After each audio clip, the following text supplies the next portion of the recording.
જય શ્રી કૃષ્ણ, જય શ્રી વલ્લભ. આજના રાધે કૃષ્ણ સત્સંગમાં આપણે તુલસી વિવાહ કેમ કહેવાય છે તે જોઈશું. પણ તે પહેલાં આપ રાધે કૃષ્ણ સત્સંગમાં જોડાવા માંગતા હોય તો લાઈક કરજો, શેર કરજો અને સબસ્ક્રાઈબ કરજો, જેથી આવતા નવા તમામ પ્રસંગો આપના સુધી પહોંચી શકે. દર વર્ષે કારતક માસના સુદ પક્ષની 11 તુલસી વિવાહનો પર્વ ઉજવાય છે અને આ 11ના દિવસે ધૂમધામથી તુલસીનો વિવાહ ભગવાન શાલિગ્રામ સાથે કરવામાં આવે છે. દેવ ઉઠી 11ના દિવસે ભગવાન વિષ્ણુના શાલિગ્રામ સ્વરૂપનો વિવાહ તુલસી સાથે કરવામાં આવે છે. પરંતુ શું તમે જાણો છો કે એક પત્ની લક્ષ્મીજી હોવા છતાં આખરે કઈ પરિસ્થિતિમાં ભગવાન વિષ્ણુને તુલસીની સાથે લગ્ન કરવા પડ્યા હતા? પૌરાણિક કથાઓ પ્રમાણે જલંધર નામના શક્તિશાળી અસુરનો વિવાહ વૃંદા નામની એક કન્યાની સાથે થયો હતો. વૃંદા ભગવાન વિષ્ણુની પરમ ભક્ત હતી. વૃંદાની ભક્તિ અને સતીત્વના બળ પર જલંધર અજય બની ગયો. બધા દેવતા તેનાથી કંટાળી ચૂક્યા હતા. એકવાર તેને પાર્વતી માતા પર કુદ્રષ્ટિ નાખી તો ત્રિદેવોએ તેના વધની યોજના બનાવી.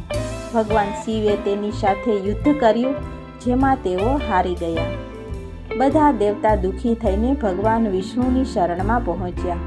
વિષ્ણુએ પોતાની માયાથી જલંધરનો રૂપ ધારણ કરી લીધું.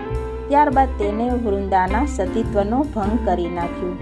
તો જલંધરની શક્તિ ધીરે ધીરે ક્ષીણ થવા લાગી અને તે દેવતાઓ સાથેના યુદ્ધમાં મરણ પામ્યો. ત્યાં સુધી વૃંદા વિષ્ણુ ભગવાનના છળને સમજી ચૂકી હતી.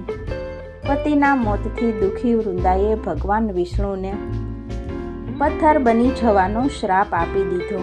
દેવતાઓની વિનંતી અને માતા લક્ષ્મીની હાલત જોઈને વૃંદાએ પોતાનો શ્રાપ પાછો લઈ લીધો.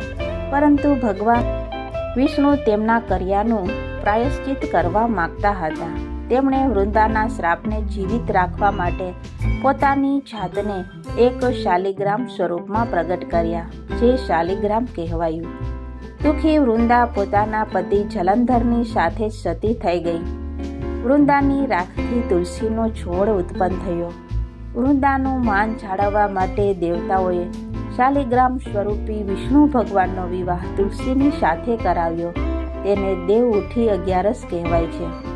ભગવાન વિષ્ણુએ વૃંદાને કહ્યું હતું કે આવતા જન્મમાં તને એક છોડ સ્વરૂપે પ્રગટ થશે, જેનું નામ હશે તુલસી. તમે મને લક્ષ્મી કરતાં પણ વધારે પ્રિય હશો. તમારું સ્થાન મારા માથા પર રહેશે. આટલું જ નહીં, હું તમારી વગર કોઈ જ પ્રકારનું ભોજન નહીં કરું. તેથી જ ભગવાન વિષ્ણુ કે તેમના તમામ અવતારની પૂજાના પ્રસાદમાં તુલસી હોવી અનિવાર્ય છે. આ સાથે જ આપણે આજના રાધે કૃષ્ણ સત્સંગને અહીં વિરામ આપીએ. ફરીથી મળીશું નવા જ સત્સંગ સાથે. જય શ્રી કૃષ્ણ, જય શ્રી વલ્લભ.